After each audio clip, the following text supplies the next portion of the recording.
So after that entertaining ending, it's always hard to start a new speaker.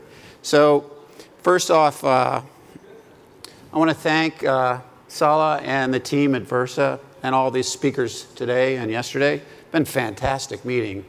It's fun to be in a place where everybody's thinking out of the box. I hate boxes. I have a proprietary interest in XNAV technologies, as you know, and I'm the chief medical officer. That's the only thing that I have to say about that. So my thesis today, and it's sort of nice to follow the other speakers who've been talking about guided surgery, is that guided surgery is significantly more accurate than freehand surgery, and you should be guiding your implant surgery. I'm not going to absolutely try to convince you to use dynamic guidance. I'm just going to say, if you're not guiding, you're not performing at a level you can. The other thing is, and I'm going to say, osseodensification is enhanced by dynamic surgery, because you can guide. And every case I show you today was guided with the burrs, every one of them. Now, anytime I decided I'm going to change something, why am I going to change? We all change for the same reasons. We want to reduce risk. If you're a specialist, you want the outcome for your restorative team to be better. And you want to be time and cost efficient. If it costs you $300 to $600 every time you guide, I don't care what we say up here on the podium, you're not going to do it. And if it, maybe you're going to see, these tough cases and they're all guided, well, you really should be guiding every case. And I'm going to show you compelling evidence today, okay? Compelling evidence of why you should guide. Now, what do your patients want? Your patients want less pain. And whether you like it or not, it's associated with minimally invasive surgery. And we're all trying to preserve tissues and anatomy and architecture. And how do we do that? With minimally invasive procedures. So this is something that is so easy to overlook. Guided surgery with dynamic guided surgery is freehand surgery. So if you can do something freehand today, if you have a haptic feedback that we're all talking about, you're going to still have it when you guide. You're going to be able to still look in the mouth. You're going to be able to change anything you don't like, so you're not stuck with a guide, okay? And how are you operating? These little notches are a millimeter. You are no longer operating freehand in the millimeter metric. You are operating in microns. So we are planning in microns, but we can't, unless you do dynamic surgery, you can't actually execute it unless you use a static guide. So, some definitions. The CT volume is that area that the CT sees, and it has a XYZ coordinate system. The surgical tracking volume is the area that the cameras above the patient can see, and it has an XYZ coordinate system. So when we calibrate an instrument before surgery, we are measuring all the geometry of the device we are going to use, okay? When we register a patient, what we're doing is aligning the XYZ coordinate system of the CT with the surgical tracking volume. And that little object that's in the patient's mouth becomes what's called the dynamic reference frame. And that dynamic reference frame is the key to everything. If it's fabricated right and it's in the right position, it's going to work. And you never have to trust it. You could always check it. It takes 1 second. So what are the things when we look at a dynamic system that we want to look at as far as that are affecting accuracy? So when you're looking at different systems, you want to look at these things. I'm not going to go in great detail into these things, but what you want to look at is these big picture items. You want a machine that is a GPU-based machine, okay? It's got a dedicated computer. You want robustness. That's an engineering term for future expansion. You want a big monitor. I don't look in the patient's mouth when I put implants in. When I'm drilling, I'm looking at a computer screen, because I want to work in microns, not in millimeters. So you want a big screen. The cameras are obvious. You want good cameras. But something you might not think about is what's called the surgical baseline. That's the distance between the two cameras.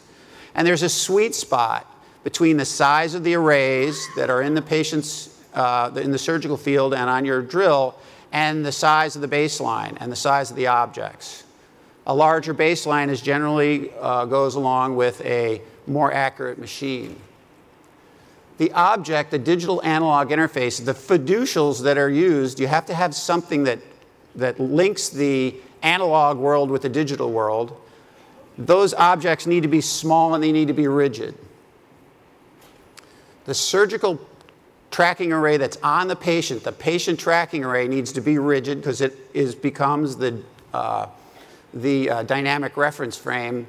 And you want it to be small. This is the predicate device that I learned to use. It's the old IGI system. And these were actually flashing. And this system was super accurate. It was just a pain in the neck to use. It's called usability. Usability was horrible with that system, so nobody used it. These new systems have smaller arrays, and they're easier to maintain and use. The instrument that you use, you're going to be tracking a rigid device. You can track anything that's rigid, even a pencil. It needs to have an array on it, and it needs to be rigid. And really, all these objects need to be calibrated every time. But I guess I don't know about your office, but I drop things once in a while. And if you drop a pre-calibrated instrument, you can't use it again. You have to send it back to the factory. So you want to be calibrating your instruments at the time of surgery. So software. We have seen beautiful software today. It is amazing what we can see when we are fusing all this data together. But your software, in my opinion, should be implant-centric. It should have virtual teeth. It should have STL file superimposition. It should be generic, so you can use any implant system, because if you're like me, I have 5 implant systems in my office. And you should be able to produce provisionals ahead of time. I don't need to convince you this. You've seen this today. Fantastic work. The tracking software you may not think about, but it's huge. This is the original system that I used, the old IGI system. That is position, that is angle, and that's depth. How do I focus all 3 on the same time? It's like playing one of those mind games that's supposed to improve our mind as we age. These newer systems give you 6 degrees of freedom, all the position that you can be in one view. This is the tip of the drill. The back of the drill is a circle, and you center it over it. And then as you go down, depth is in colors. So the only thing you have to think about when you're drilling is to keep that little blue dot on the target and keep the circle centered over the dot. The color is obvious to you as you go down. So this is something, when Salah asked me to speak, I've been using these burrs as long, I don't remember when I got them, but a long time. And I want you to watch. See this middle picture. See the movement? That is the slop in the chucks that we use. There are 400 microns of slop in our drills. And when you add a drill extension on, that gets up to 1.5 millimeters. So I want to use a single piece drill as often as I can. And I can tell you that this is something we didn't even realize until we saw the system. This can be, if you go in the back and try it out, you put the tip of the drill on a rigid spot and you jam it in the bone and then you push it. Don't take it off, and you're going to see the blue spot move. It's not because the dynamic system is not accurate. It's because our drills have bearings, and you can actually see the movement of the bearings in your drill. When you deliver your implants with this, you can see the threads wobble the implant. So these are all different systems that I use. These guys don't have a long drill. I hate it because I'm going to get all that slop. Okay? BioHorizons has a long drill, and straight implants, there's only one. They have a short and a long drill, and those are okay. This Versah burr is fantastic. It's in a sweet spot between being too long and too short. So you can get it into the back of the mouth, and somebody who can't open their mouth, And it's long enough for those long crown to root ratios. So it's rare I have to use a drill extension. And you wouldn't even think about that if you've never seen it. So let's talk about some literature. We've heard our speakers talk about how you should be guiding. But nobody's showed you any accuracy data. And there is accuracy data, okay? And if you're really going to be an evidence-based dentist, you should be looking at accuracy, because that's what you care about. So some definitions. Accuracy is the degree of closeness between a measurement and the measurement's true value. Now, precision is the degree to which measurements under the same conditions are unchanged. It's the standard deviation of the mean deviation. Now, our patients, and if you look over here, this is very highly precise. The other one, I'm going to go back, this is highly accurate but low precision. Your patients deserve high accuracy and high precision every time. There's no reason in this day and age they can't have it. So let's look at the data. What is available? So this is some model data that we put together on the accuracy of different systems. This is the data from our FDA, some of our FDA work. And what we have here, and I think is the most important thing, is, see those red, this here, that's freehand. That's what you do when you do freehand. This is meta-analysis of all the data that's available in the literature, okay? Now look at dynamic guidance, okay? These are different systems, and I'm not putting names up because I don't think that's appropriate, okay? And look at static guides up here. Excellent. So that's what your patients deserve every time. Accuracy and precision. Now, let's look at the evidence. This is a level 1 evidence. This is a meta-analysis by Tomaseb. And this is important. We talk about fully guided versus partially guided. When you only use a pilot drill with a guide, you're doing partially guided. When you do fully guided, you're delivering your implants under guidance.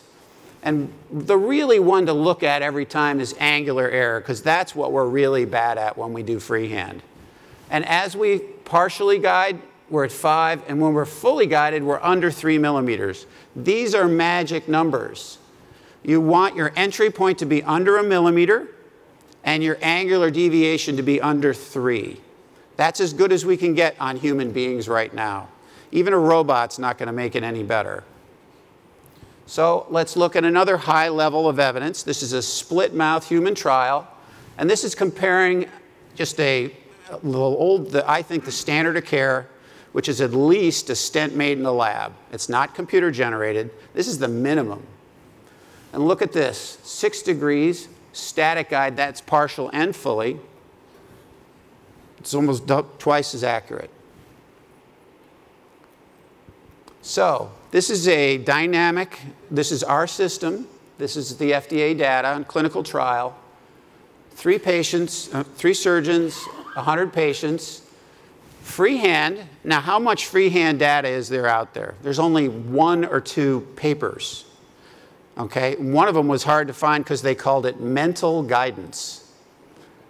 I think I mentally guide everything I do, unless I've had a really bad night. So anyway, this is our data. That's our surgeons. Most of these were single tooth, by the way. And then this is dynamic. And that's both partially and fully guided. And in every measure, it's statistically significant, in every measure. And people will often ask me, well, is it clinically relevant? Well, I think the other speakers today have showed you it's clinically relevant. So this is our data. We kept going. This is the largest database of accuracy on the planet. Pre- and post-op superimpositions on every implant. Freehand, 6. Partially guided, that's where and our definition of partially guided was we couldn't put the implant under guidance any farther than 2/3 into the bone. And fully guided is fully delivered. And on every measure, the more we guide, the more accurate we are. This is compelling evidence. So this is a graphic representation of that. And just look at blue, which is freehand, and red, which is fully guided. You don't need deep statistics, deep to statistical thought to figure this out. It's sort of like whether you should be using osseodensification. You look at the evidence, it's compelling. So when Sala asked me to come, I went in and I dove into that data because I've been doing osseodensification and sinus elevations with dynamic guidance for quite a while, and I knew I had a bunch of data in there to mine. So out of the 478 patients, there were 201 that had posterior maxillary implants placed. And out of that group, 45 implants were of the freehand group, guided 197, and of interest, 34 were the sinus elevations you're going to hear about in a minute.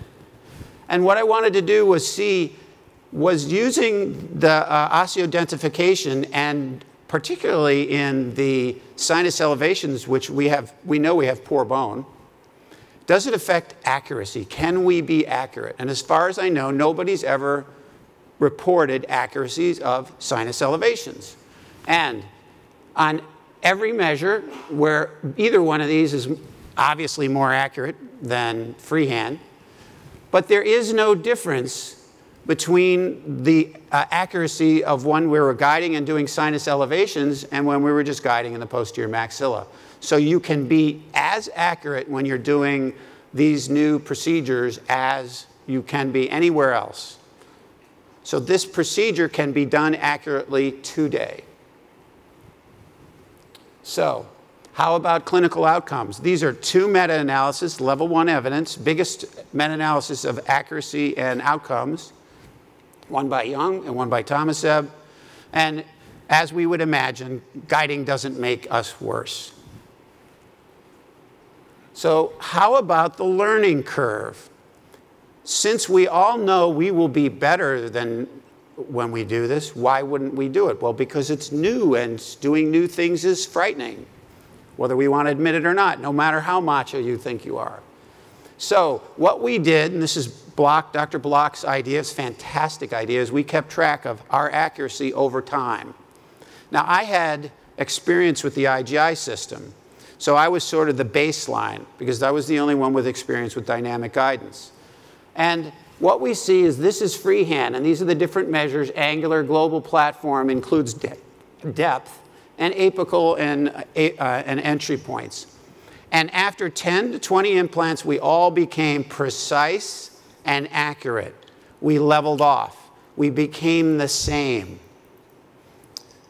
That means our patients are going to get a repeatable result from us. Now, we did see those interesting videos about how people make mistakes. We can all have a bad day. But this is going to make us, and we know statistically that we're going to be more accurate and more precise. And it's going to take us about 10 implants to do it. So, training. I had some students from Brazil, some general dental students from Brazil on an internship with me over the summer. And they were hot to do some surgery. So we got some models out, and we used the same lab model that we used for our FDA approval. They did their first 10 cases freehand in maxilla, and then 10 in the mandible, and then they did it guided. They're as good as me. Holy cow. So this is going to be a powerful tool for teaching. So how about efficiency and costs? If it costs you $1 zillion, you're not going to do it. I don't care. It's real. It's got to be win-win. So the bottom line is here, I'm comparing the lab minimal. This is not a CT generated. This is, I believe, the minimum standard of care. Passive guides, which is a static guide, and dynamic. And I'm including capital costs. And the way I'm doing it is saying you do a lease. And the cost per case is the least expensive with dynamic guidance. So why wouldn't you guide? Maybe it takes too long. So let's look how long it takes. So the experience of the surgeons involved with the IRB is It takes us 5 minutes to drill an osteotomy for a small diameter and about 12 minutes for a large diameter. And that includes a whole lot of Versah cases, because I can tell you almost everyone in the IRB was using the Versah drills. So dynamic surgery and any guided surgery is more accurate, precise, and I can't say efficient, but it's more accurate, precise. Any form of guidance. I'll tell you that I think dynamic guidance is more efficient. So what should you do if you're going to do it? Well, don't start with tough cases. Why are people frustrated with static guides? Because they're expensive, so they only do the hard cases. And then they do the hard cases, and they're hard. So they have more complications. And they wonder why they're frustrated. So the way to start here and not get frustrated is every single easy case you guide until your team and you are efficient. And it just takes about 10 implants. And if you dive right into hard cases, guess what? You're going to become frustrated because you're not going to be good at it yet. So once you're proficient, what you should do, all advanced and complex cases, every aesthetic cases, every multi-unit case, all edentulous cases, and what are the highest risk? We're saying, oh, load everything. Take out the tooth and put in an implant. They are the ones that are the hardest to do. So you should be guiding them. So how does it work? It's pretty simple. You take the fiducial, and we call it an X-clip. You heat it up in hot water and you squish it on the teeth in the arch that you're going to be working on, not in the area that you're going to be doing implants. The staff does everything for me.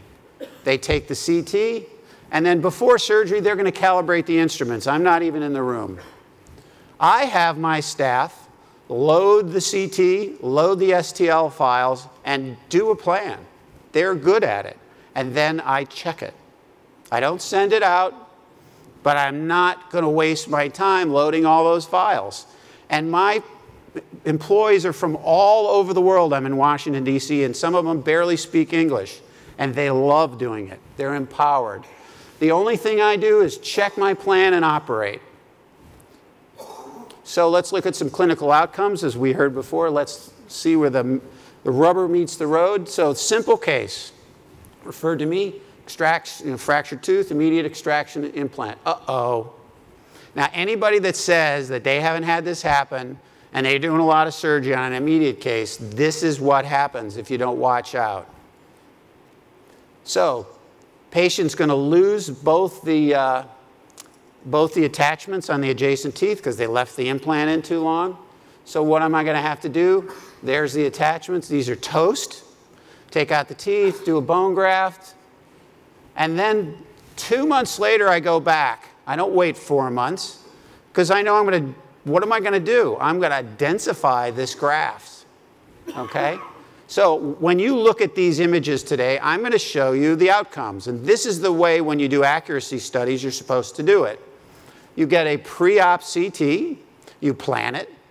You get a post-op CT, and then you superimpose the two onto each other, and you use a software program called MeshLab. It's available, it's free. And we wrote an algorithm to automate this, so a human's not even involved, okay? So you're going to see the dark blue is the post-op, and the light blue is pre-op, and you can't even hardly see them here, okay? I'm going to give you the mean on all these, the angular, the platform, and the apex on all of them. And this is the mean of, I guess you don't want to look at 3 implants every time. I'll give you the mean of the group. Okay, now that's soft bone. Those are tough, and this is the outcome. So dynamic surgery is more accurate, precise, and efficient. So this is a classic case. We saw him today. Fortunately, this patient has thick bone. I'm going to do an immediate. So I'm going to show you the real world here. Not everybody has intraoral scanners. Not every one of the referring doctors I have wants to mill stuff ahead of time, but I'm going to show you how to do each one of these things. Partially analog, all analog, partially analog, completely digital. So this is an analog workflow. The doc likes to send me imaging guides. And if you don't use a scanner, you really need to use imaging guides. It's basic implant dentistry. We have virtual teeth, but when you get into multi-unit cases, it's a bad idea not to use them. And we're going to do an immediate connective tissue graft. Everything's going to be minimally invasive. Cut the simple imaging guide off. Now you can see we have virtual teeth if you want to use them. This is the way I operate. I don't look in the mouth. In the posterior of the mandible or maxilla, I often close the mouth when I'm operating to get the drill out of the way of the adjacent teeth. My employees are looking in the mouth. So this is pre and post-op superimposition. This is real world. Straight implants, parallel wall implants, guide better than tapered implants. I'm going to tell you that. Then I'm going to do a little connective tissue graft. And then I'm going to immediately provisionalize it. It goes over to the prosthodontist I work with. Now, this is what my restorative colleagues demand. That's perfect placement. This is a year out. Soft tissue looks great. Now, what is it going to look like in 7 years? We'll see. Okay, this is a partially digital. I have an intraoral scanner, so I scan patients for my docs. They come over with a provisional. I scan the provisional. There's nothing better than that as far as a treatment planning, for treatment planning. I superimpose the STL files. My staff does this for me. I always check it. And this is where I'm treatment planning through my referring doctor's provisional. How did I do? Under a degree and 0.8 and 0.6. Now you can get these results with a static guide. It's the same. And it's important to understand that this is as good as it can get in a human. It doesn't matter whether it's a static guide or dynamic.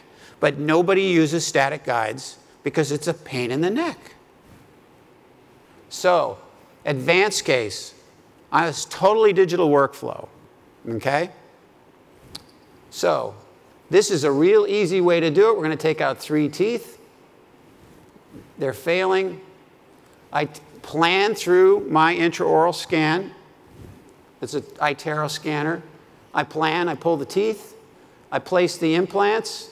There's the target. I put scan bodies on because I make a lot of clinical decisions at the time of surgery. I like to change my depths often based on the scallop of the bone and the soft tissue thickness, which I oftentimes want to change. And so with this little tool down here, I can move my implant up and down at the time of surgery. Because fabricating final stuff ahead of time still is on the cutting edge. It's not day-to-day stuff that we all want to do. I do it, but not in a case like this. But I can do it completely digital. I put my scan bodies on. I scan the patient. I put healing cuffs off. I do my, this is a thick morphotype. I put xenograft on the buccal, and I send the patient home. The next morning, in that night, the lab is fabricating this. Okay, they're milling this. And the next morning, the patient goes in, and they deliver it. Now, what's a really cool thing that's on the market now? Exparel.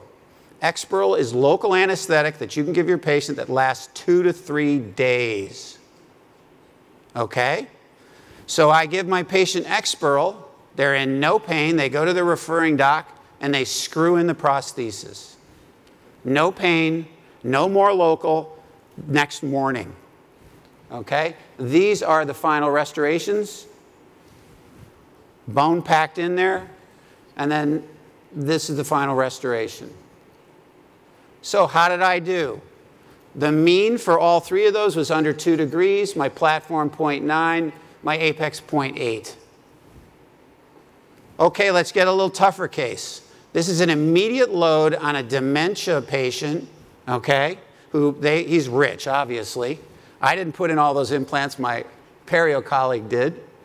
And they didn't want the family, and he didn't want a partial denture. So we're going to do, on a Bruxer, immediate extraction, placement, and restoration. And this doc likes to use a partial analog approach. He likes to make pickups at the side of the chair, which is what probably 80% of the people really do. You can see he's beaten the hell out of those old implants, but they're still there. Now, that's the difference between planning with no STL file and planning with an STL file. You don't have to have an intraoral scanner to get that file. What you can do is take an impression and send it to your lab, and they can scan your impression. Or, if you don't want to send it to a lab, take an impression, pour it up, and then CT scan it and turn the DICOM file into an STL file. Okay? And then superimpose it. So one of the problems with static guides is, if they don't fit, you don't know until you take the teeth out. And then what are you using to freehand? You've lost all your adjacent anatomy. Now, I can tell you, I used to use a ton of static guides. And about 10% didn't fit until I got an intraoral scanner. And then every single one of them fit. So again, it's engineering versus surgeon. Surgeon's not good at taking impressions. But the engineers are good at making their stuff work. So if you use an intraoral scanner, every one of your guides is going to fit. So you don't have to take the teeth out. Now, this is a 90-year-old guy. Bone quality on the outside is nice, thick cortical bone, but the cancellous bone stinks. So I'm measuring the drill. This is real time. This is not edited. I just measured the drill. And now what I'm going to do, and I'm using local on him because he's got a bad heart, I'm going to start drilling. The first thing I do is touch an adjacent tooth to make sure that I'm tracking accurately. That's called a system check. You saw me do that. It took me a second. I trust, but I verify. When you use a static guide, what do? You put the guide on and you pray, because you can't see anything. Now, to Salah's compliment, his C guide is open, so you can see, no pun intended. He maybe should put it C and then an S, a C guide. So that's real time. So that's my outcome. He goes to his doc. He doesn't like the intraoral scanner. He's a prosthodontist and doesn't think they're good for his preps. So he's using this old-fashioned technique. There it is. And then, how did I do? This is the mean of all 5 implants. Under 2 degrees, under 1 millimeter, under 1 millimeter. That's as good as a static guide.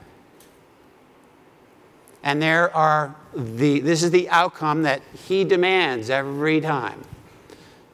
Okay? Custom gold abutments. That's beautiful work. Just to show you, I do some cases in the mandible.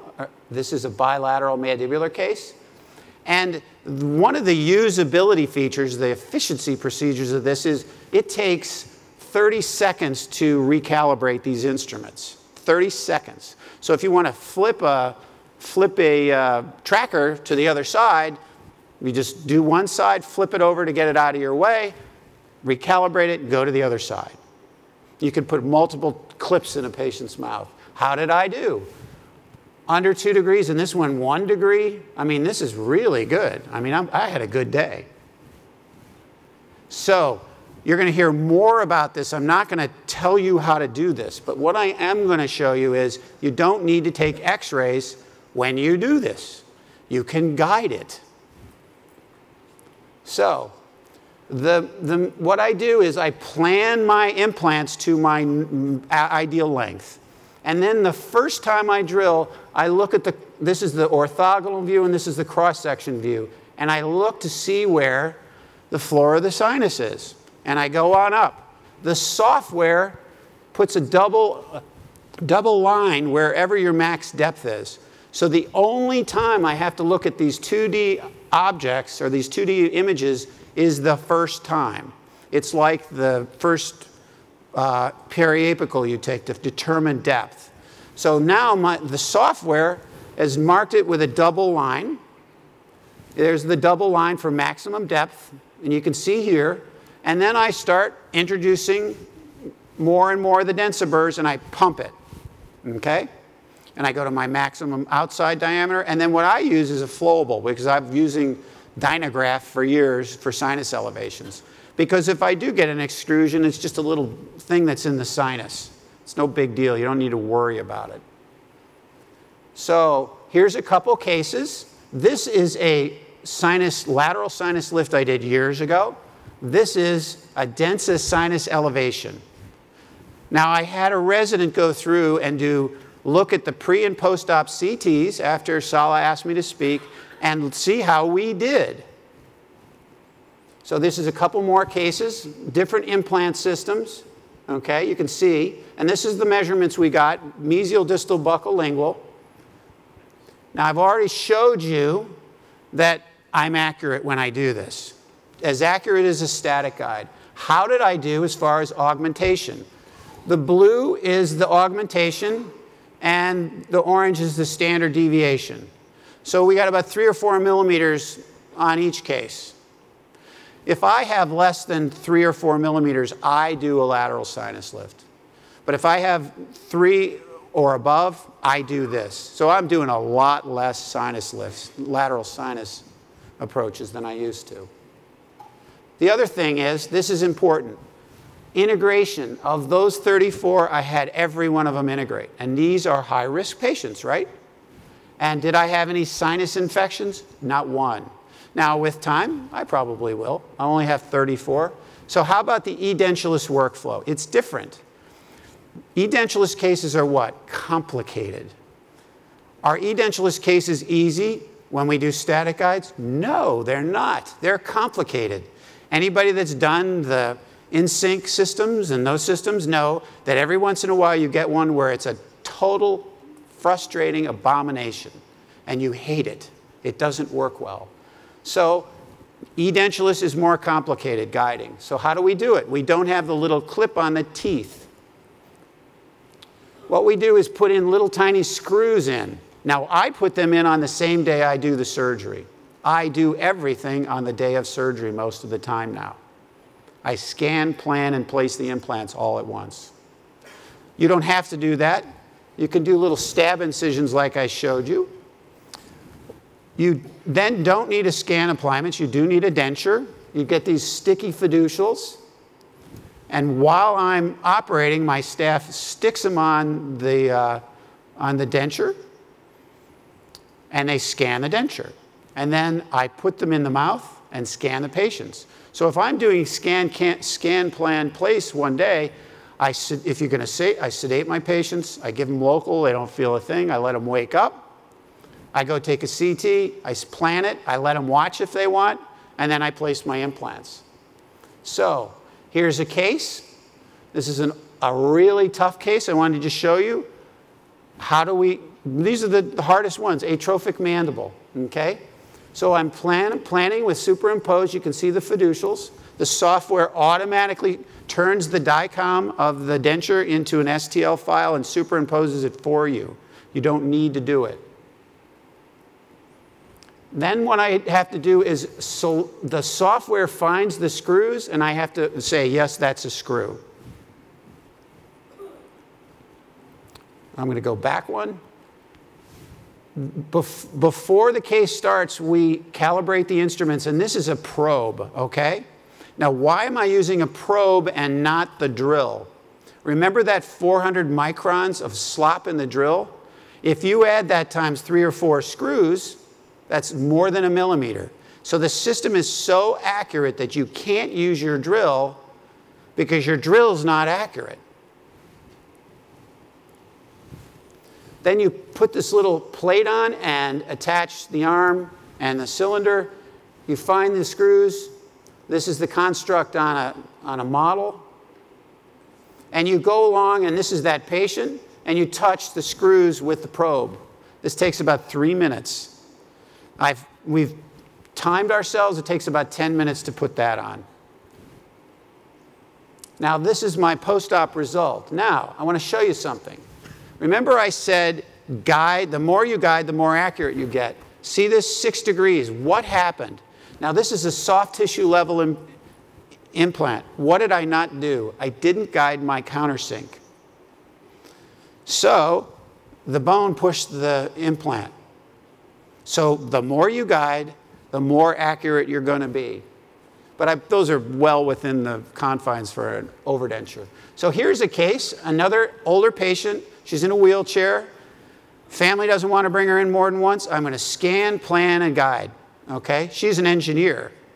And I don't put 90-year-olds to sleep too often, just so you know. So local and extractions, 12 minutes. Place the screws, 3 minutes. The staff is scanning the denture while I'm doing that. She's taking her picture, and then I plan the implant she watched. I calibrate. I place the tracker, 10 minutes. I register, and I place my implants 10 minutes. So if this was an all-on-4, it would be 4 times. It would be 20 minutes, 2 times. So how did I do? Well, I did well this time. My angular deviation's under 2 degrees. My entry, again, is under 1 millimeter. So how about a complex case? Now, I do a lot of revision implants. You know, I have a lot of referring docs that place their implants, and I have no problem with that. I help them. Some of them have bought my machine. But they are way smarter than to try this. These are those cases that make me worry. This is failed. That's failed. Those were implants, and she's young. So this is the way she comes to me. That's the provisionals. You know right away why this failed. That was the kind of dentistry done. So we do a bone graft, wait 6 months. Now at this day and age, I'd put the screws in when I did the graft. At that time, I didn't. Now I've put the screws in with a little local and a stab incision. And I'm planning where I'm going to put my clip. Now there are provisionals here, and I could use the provisionals, but they're not as accurate, believe it or not, as the plate retain thing. And I got a spot right there to put the plate, so it's great. I love it. It's way better. It's more accurate. So I put it on. I touch the screws. There are my implants. I am not one to put few implants in, especially in a bone graft, because I don't think I'm perfect, and one of them might fail. Now, I did this all with osseodensification. I densify every graft I do because it's lousy bone, okay? And how did I do? The mean of all those, that one was an old one we left, was 2 degrees. Global means includes depth. So those are always around 1 to 1.4. And that's 1 and that's 1. That's fantastic. And there's our provisional. We're going to wait for soft tissue maturation. So now I'm going to show you some really cool stuff. Why is this technology so neat? Because remember what I told you. You can guide any rigid object, okay? So we can scan, plan, and place implants on the same day with the system as it is. We have the ability to change our plan at any time. Minimal mouth opening. I've put patients in scleroderma patients, implants in scleroderma patients and rheumatoid arthritis in the posterior. Because I can still do everything I do with freehand, so I can go in on an angle, start drilling down, and straighten it out. If I can't get a drill head in, I shouldn't be putting an implant in. So I'm doing patients that are tough. Foreign body, which to me is mostly implants and screws. The osseodensification, you're going to hear more about that. It's a fantastic procedure. Aid in the removal of difficult third molars, ridge splitting, and endo. So this is going to be in JOMS. This was 25 of the nastiest third molars you've ever seen, okay? Took them out. This was just a proof of concept with a predicate device. This is what I'm doing now. I plan my first osteotomy of the tooth with an implant. I don't drill freehand. I drill freehand. I use the guide to find my entry point and look at my angle, and then I use my straight hand piece to cut it. because the right angle drills are not good for taking out teeth in the back here. And then I put a long dentatus drill, really skinny one. I measure it and I put it in my cut. And I see where I am relative to the lingual plate and the nerve. Okay? So I know I'm not going to cut through the lingual plate and give them a numb lip. And I know I'm not going to bag the nerve. Eventually, they'll have software for this. This is a patient referred to me. She's numb. These implants are failing. This is a doc who places his own implants, and this patient was referred to him, and he didn't want to take these out, but he's really good. And he wanted to redo this case because this is failing, and he wants to do ortho. So he's a restorative doc that places implants, that's very good, who refers me a lot of implants. So I'm going to take this out, and I don't want to drill with a trephine through the floor of the mouth. And I don't want to drill with a trephine to the tip of that implant. So I stop at anatomic landmarks. I'm drilling these out with a trephine. And I can control with a trephine and push to the buccal and save the lingual tissues of bone. I can preserve bone when I do this. So that's where I ended up. So how about this? I'm going to do a path case. I'm going to do this is real time. I'm going to go do a biopsy in the ascending ramus near the inferior alveolar nerve. I'm just going to use implant drills. And this is real time. The first thing I do is touch the bone to make sure the system's accurate. That's a system check. And then I'm just going to drill. I'm checking again, and then I'm going to drill down, and I'm going to unroof this thing. Okay? This is, again, not edited. You can see I'm aiming when it's green, I'm within a millimeter. When I'm red, I'm past. So that's unedited. How'd I do? There's the hole. That's a 6 millimeter hole, and there's that object. This is just a fiber osseous lesion. Ridge splitting. Dr. Bath, he's an oral surgeon in Ohio, shared these with me. He plans his osteotomy with the X-guide, drills the holes, and then connects them with a piezo. There's his outcome. This is distraction. These are fraught with complications. And what he does, he doesn't cut all the way through. He changes the angle with the X-guide. And then this vector is supposed to keep that from going lingual. Finally, these stunned me. This is an endodontist in Lubbock, Texas. He sent me these images. This is a calcified canal. And he plans an implant to the level of the existing canal. It says it took him about 5 minutes to drill this. And how about these endo? I know this is controversial. Those are his endo access openings. And I'm not advocating this. I'm just showing you how accurate this system is. So, dynamic guided surgery is more accurate, precise, and efficient than freehand surgery. You should be guiding some way or another your implant placement. Osseodensification is enhanced by dynamic guidance because you can guide today. Same-day scan plan, ability to change the plans at any time, no lab necessary, minimal mouth opening, and the costs are the least expensive. So, have I fulfilled my thesis? We improve our outcome. We know we're more precise and accurate. We've improved our predictability. We're more time efficient, and we decrease the costs. So what are the obstacles? There really aren't. It's just your ability to change. And this group is a group that is ready to change. And I want to thank all the docs that allow me to treat their patients, and Dr. Sala and all the folks at Versah. Thank you very much.